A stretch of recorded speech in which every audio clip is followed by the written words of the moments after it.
керек жоқ. Аға, көлігіңізді жуып берейін да. Тап-таза әрі арзан. Рахмет, керек жоқ.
Қараңыз қандай тап-таза болып қалды. Тап-таза болып қапты. Рахмет. Жоқ аға. Ал. 5 теңге берсең жетеді аға. Ала бер, ал. Рахмет аға. Саған рахмет.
Anашым, мен келдім.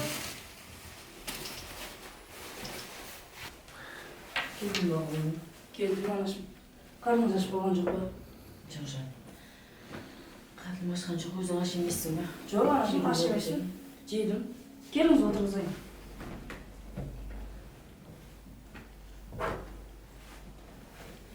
Қолың жаурап қалыпты ғой. Қалың киім жүрсеш. Жоқ анашым, күн жылы ғой. Мен қазір шай демдеп келейін ма?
Ей, маскүнемдер. Басымызға біткен бәле болыңдар ғой сендер, я. Әбден үйреніп алыпсыздар ғой мына жерге отырып арақ ішуді. Ұялмайсыңдар ма? Бала шағамыз есік алдына шығып ойнаудан қалды ғой. Жоғалыңдар бұл жерден. Ішесіңдер ма? Үйлеріңе барып ішіңдер. Оңбағандар өңшең. Ой қарындас, айқаламаңыз бізге. Бізде де намыс бар. Баж-баж етіп, әжептәуір отырсын шырқын боздың. Бізде де жүрек бар. Нәзік. Өй, сендер еркек дейді ғой. Жоғалыңдар дермей сендерге. Қазір полиция шақырам. Ой, тұрайық, тұрайық.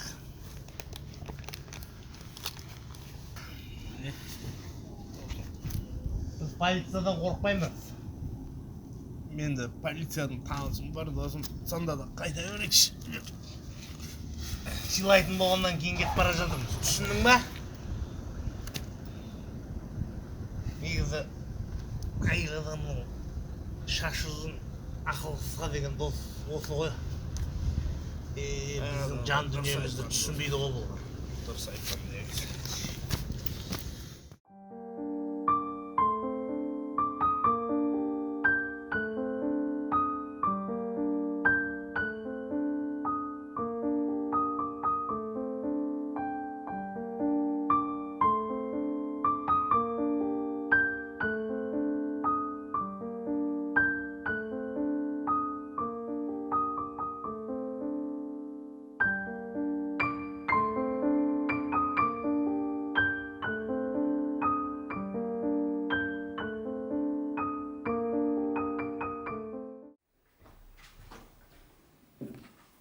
Нашыл, мен кеттім жұмысқа.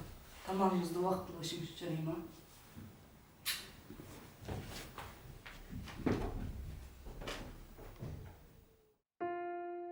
Я жаратушы ием, жалғызымды өзің желеп жебеп жүргейсің.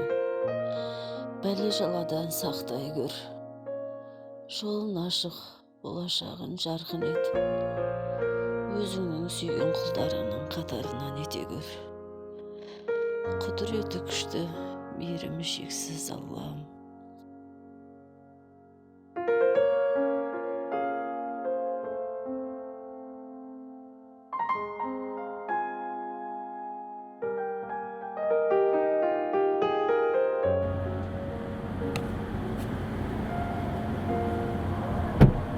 Ассалаумағалейкум аға.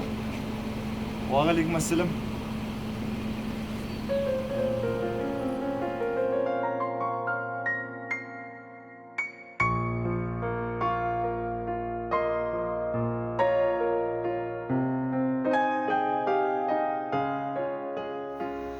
Алжан балам, қалайсың?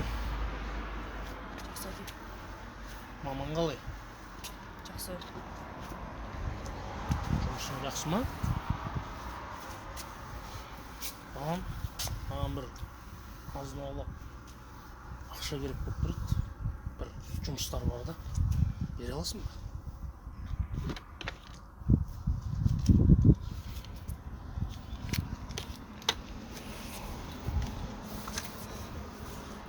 Әке, ішпеңізші. Шешеңді жөндеп қара.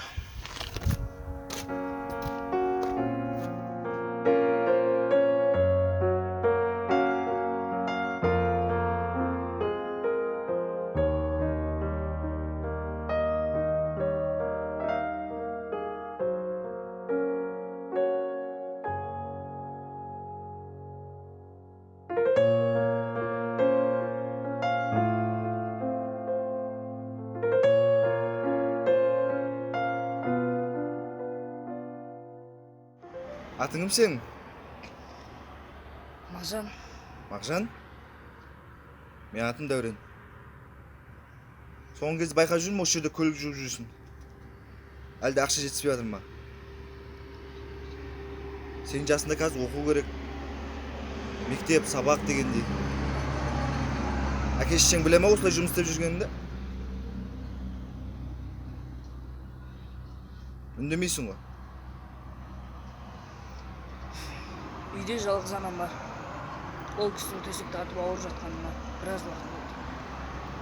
Мен ер азаматпын, ақша тауып жұмыс істеймін. Менде мақсат көп. Ақша жинап, анамды емдеп, денсаулығын түзеген соң Меккеге апарғым келеді. Сол үшін еңбек етіп ақша тауып жүрмін. Ал әкең қайда? Ол шілікке салынып біз тастап кеткен. Жаңа келген әкең ба? Мағжан, былай істейік. Жүр, мен көлігіме отыршы. Әңгімелесеміз, жүр.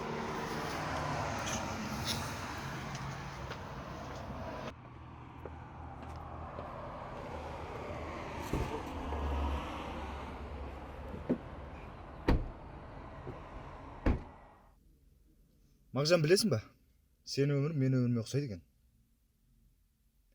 Менің де әкем кішкентай кезімде анам екеуміз тастап кеткен. Анам мен жеткізем, өсірем деп 2-3 жерде жұмыс істейтін. Анам қиналғанын көріп жаным ашитын. Сөйтіп мен де азын-аулақ ақшаға дүкеннен сағыз, шоколад алып, мектепте балдарға сата бастадым. Одан кейін дүкендерге сатып бастадым.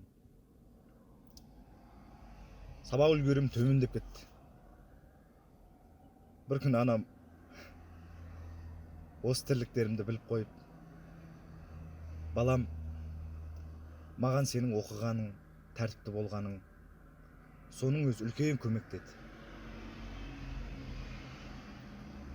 Одан кейін қайттан сабағымды жақсы оқып, жақсы бітірдім. Үлкен оқу орнына түстім. Ол жерді жақсы бітірдім. Қазір Аллаға шүкір, сол оқудың арқасында өзіме лайықты жұмысым бар. Анам да бейнетін, зейнетін көріп, қолын жылы суға малып отқан жайы бар, Аллаға шүкір. Мағжан, былай істейік. Бұдан кейін сен маған іні бол, жарай ма? Мен саған аға болайын. Жарай ма? Мынау менің визиткам. Қалаған кезінде қысылмай хабарласа бер, ағам деп, жарай ма?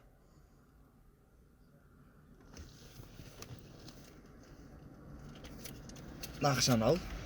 Жоқ, ағам, мен. Ал. Анаңа сыйлық апарып бересің. Ал. Рахмет, ағам. Бұдан кейін көлік жуғанды қой, жарай ма? Сен жасында қазір оқу керек. Оқысаң ертең үлкен азамат боласың, бір қызметте отырасың. Жарай ма? Жарайды. Аға, онда базарға барып анама бірге сыйлық алайықшы. Жарайды, әңгіме жоқ, кеттік. Аға, онда мен Қой, оларды қайтесің, таста. Олар саған енді керек емес.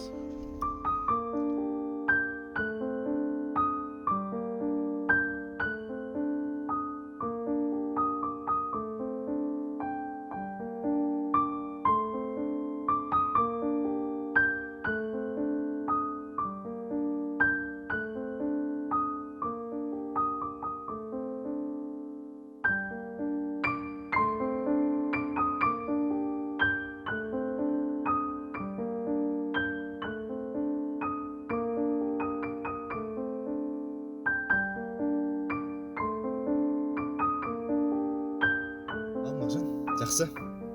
Анаңа сәлем айт. Келесі келімізде қысылмай хабарлас, жарай ма? Ең басты сабағын жақсылап оқы. Жақсы. Жүрсеңші үйге, анаммен таныстырайын. Жоқ, келесі жол міндетті түрде кіреміз. Жарай ма? Айтпақшы, Мағжан, әкең қазір мекен жайын білесің бе? Иә. Маған жазып бере қойшы. Оны не істейсіз? Жай керек болып қалар.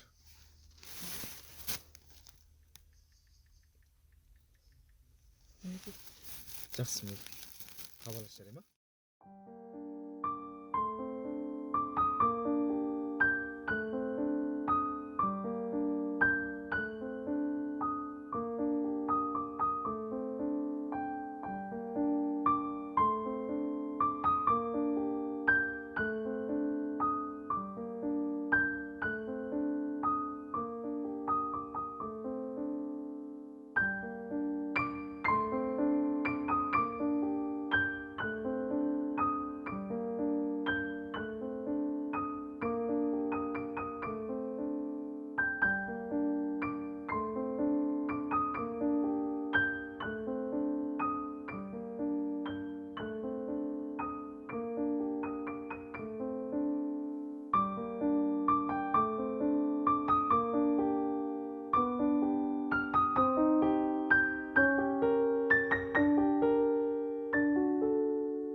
О, ағасы. О, ағасы. Тұрыңыз, есіңізді жеңіз. Сен кімсің, е? Ұры болсаң, абайла. Жан-жағың бәрі камера. Мен КМБ-да жұмыс істеймін. Тұрыңыз, есіңізді жеңіз.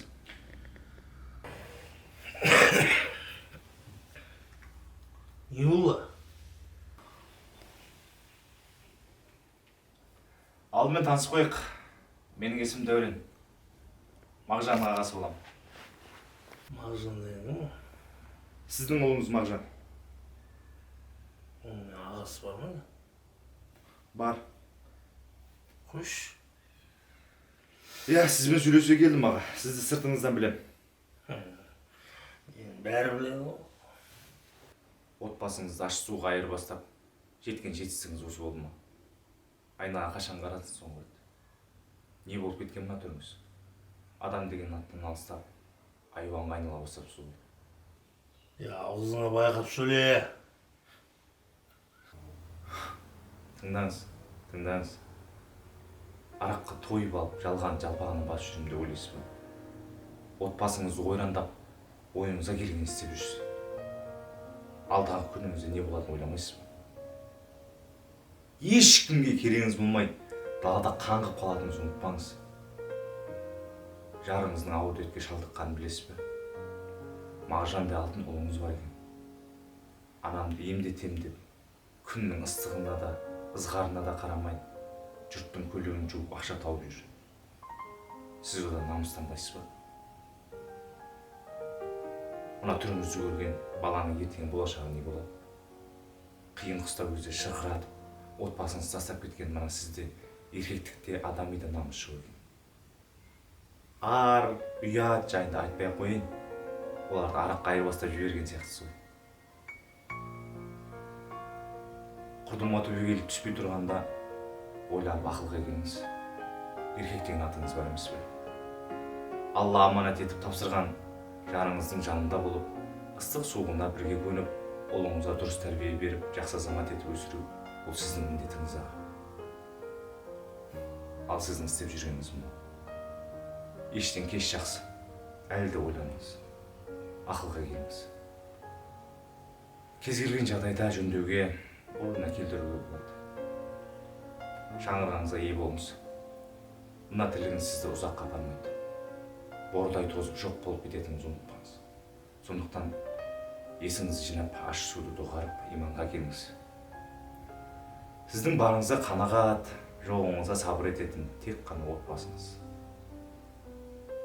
Отбасыңыздан артық бақытты жерді жеті айналсаң да таппайсың. Осы сөздерді құлағыңызға құйып алыңыз. Жарыңыздың жанына жалау болып, қасында жүріңіз. Ойланыңыз аға. Ойланыңыз.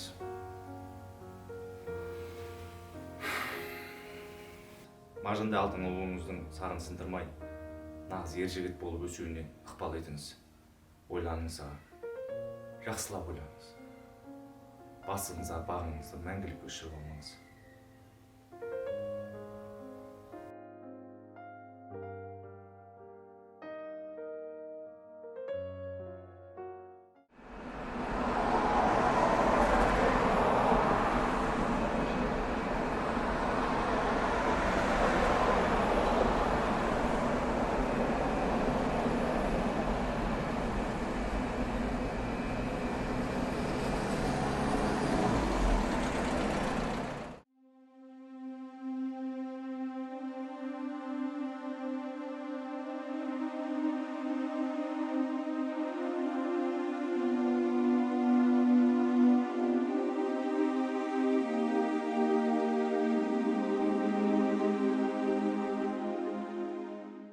Anasım, ben geldim.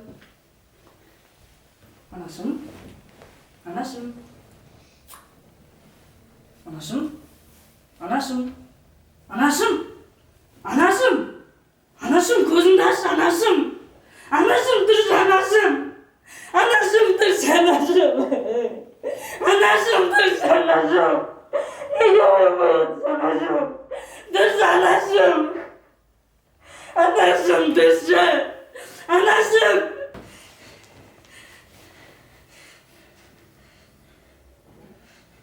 Алло, Тәубе аға, анам оянбай жатыр. Тез келші, анам оянбай жатыр. Тез келші.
Дәрігер, жалпы науқастың жағдайы қалай деуге болады?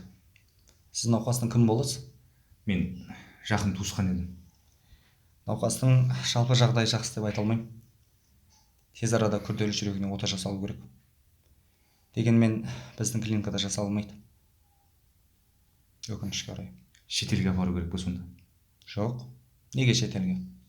Қазір өз елімізде де білікті мамандар көп. Алматы қаласында мықты клиника бар. Бірақ ота тегін жасалмайды. Қыруар қаржыны қажет етеді. Қанша уақытымыз бар? Ертерек болған дұрыс. Жарайды. Ақша жағын шешеміз. Сіз керекті құжаттарды реттей беріңіз. Және қандай шотқа қанша аудару керек? Маған реквизитін жіберсеңіз. Жарайды.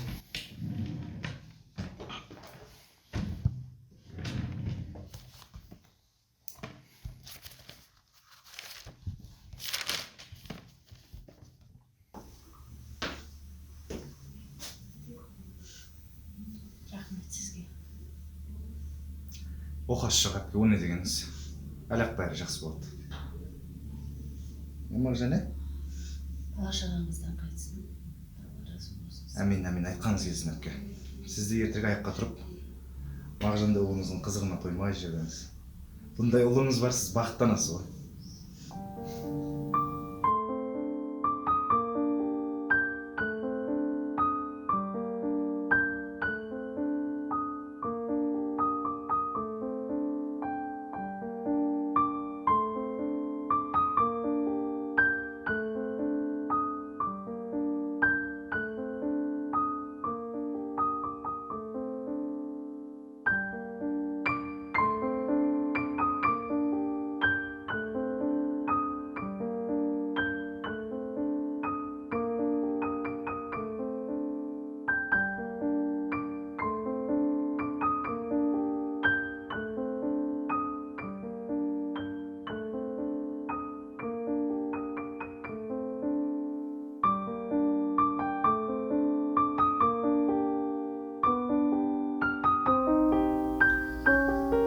Кешіре алсаңдар, кешіріңдер.